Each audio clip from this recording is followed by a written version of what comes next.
2023 మార్చి బడ్జెట్లో 400 కోట్ల రూపాయలు హ్యాండ్ ఓవర్ చేసిన వాటిని నిర్వహించడానికి ఈ బడ్జెట్లో స్పష్టంగా పొందుపరిచాడు. అంటే 2023 బడ్జెట్లోనే గోదావరి కృష్ణా రివర్ మేనేజ్మెంట్ బోర్డులకు ఈ ప్రాజెక్టులను హ్యాండ్ ఓవర్ చేసిన తర్వాత నిర్వహించడానికి అయ్యే ఖర్చులకు 200 కోట్లు 400 కోట్ల రూపాయలను కేటాయించడానికి ఇగో చంద్రశేఖరరావు చీఫ్ మినిస్టర్ బుక్ మీద కింద పేరుంది. మీకు ఎవరికైనా మళ్ళీ ఏమైనా అనుమానం ఉండి ఇది వెనక ముందు అనుకున్నారు, మళ్ళీ ఆ మంత్రివర్గంలో కూడా ఎవరికేం సంబంధం లేదు. ఇక్కడ రాసిండు K Chandrashekar Rao demand number so K Chandrashekar Rao chief minister. ఈ పుస్తకంలోనే 114వ పేజీలో కృష్ణా రివర్ మేనేజ్మెంట్ బోర్డుకు కృష్ణా నది మీద ఉన్న ప్రాజెక్టులను స్వాధీనం చేయడం, గోదావరి నది మీద ఉన్న గోదావరి ప్రాజెక్టులను హ్యాండ్ ఓవర్ చేయడానికి చంద్రశేఖరరావు స్పష్టంగా నిధులను కేటాయించిన విషయం. ఇది 2014లో మొదలై 2023 వరకు జరిగిన వివిధ సందర్భాలలో చంద్రశేఖరరావు ముఖ్యమంత్రిగా, సాగునీటి పారుదల శాఖ మంత్రిగా, హరీష్ రావు సాగునీటి పారుదల శాఖ మంత్రిగా, ఆ తర్వాత ఆర్థిక మంత్రిగా, అంటే మొత్తం వ్యవహారము హరీష్ రావు 5 ఏళ్ళు సాగునీటి పారుదల శాఖ మంత్రిగా ఉన్నప్పుడు చంద్రశేఖరరావు ముఖ్యమంత్రి ఉండు. చంద్రశేఖరరావు 5 సంవత్సరాలు సాగునీటి పారుదల శాఖ మంత్రిగా ఉన్నప్పుడు హరీష్ రావు గారు 5 సంవత్సరాలు ఆర్థిక మంత్రిగా ఉన్నాడు. అంటే ఈ ఒప్పందాలు కానీ, ఈ చట్టాలు కానీ, ఈ నిధులు కానీ, నిధుల కేటాయింపు కానీ, ప్రాజెక్టులను కేంద్ర ప్రభుత్వానికి స్వాధీనం చేయడానికి జరిగిన తతంగమంతా మామ అల్లుళ్ళు మంత్రులుగా ముఖ్యమంత్రిగా ఉన్నప్పుడే జరిగిన ఆధారాలు పూర్తిగా ఈరోజు తెలంగాణ ప్రజలకు మీ ద్వారా వివరించదలుచుకున్నా. ఇది ఒక కోణం. చట్టం చేయడం, చట్టాన్ని అమలు చేయడం, ప్రాజెక్టులను నిర్వహించడానికి నిధులను కేటాయించడం అనేది పరిపాలన పరంగా జరిగిన నిర్ణయాలు.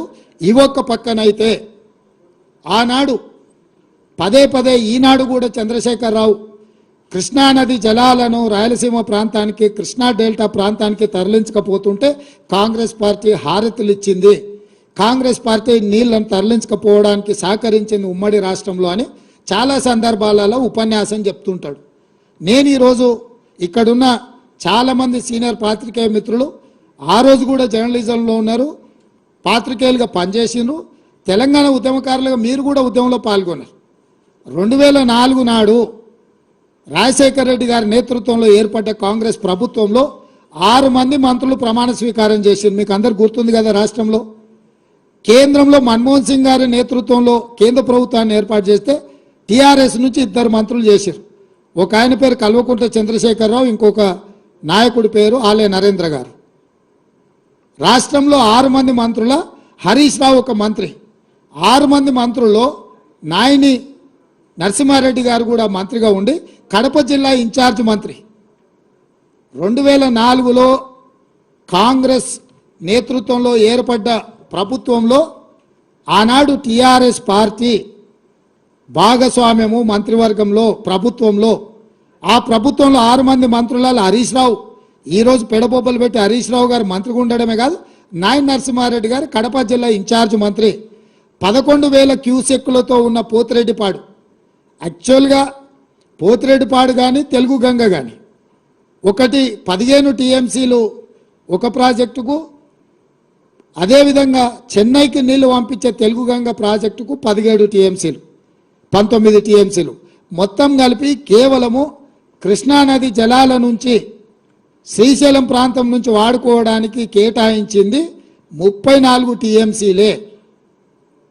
11,000 క్యూసెక్స్తోని ఉన్న పోతిరెడ్డిపాడును పొక్క పెద్దగా చేయడానికి నిర్ణయం తీసుకున్నప్పుడు నాయని నరసింహారెడ్డి గారు, హరీష్ రావు గారు, ఆనాటి చంద్రశేఖర్ గారు, విజయరామారావు గారు, కెప్టెన్ లక్ష్మీకాంతరావు గారు వీళ్ళందరూ కూడా మంత్రివర్గంలో ఉన్నప్పుడే రాజశేఖర రెడ్డి గారు రాయలసీమకు 11,000 క్యూసెక్స్ నుంచి 44,000 క్యూసెక్లకు పోతిరెడ్డిపాడు పొక్కను పెద్దది చేసి నీళ్లు తీసుకుపోయే నిర్ణయం జరిగినప్పుడు రాష్ట్రంలో వీళ్ళు మంత్రులు, కేంద్రంలో కేసీఆర్ మంత్రి.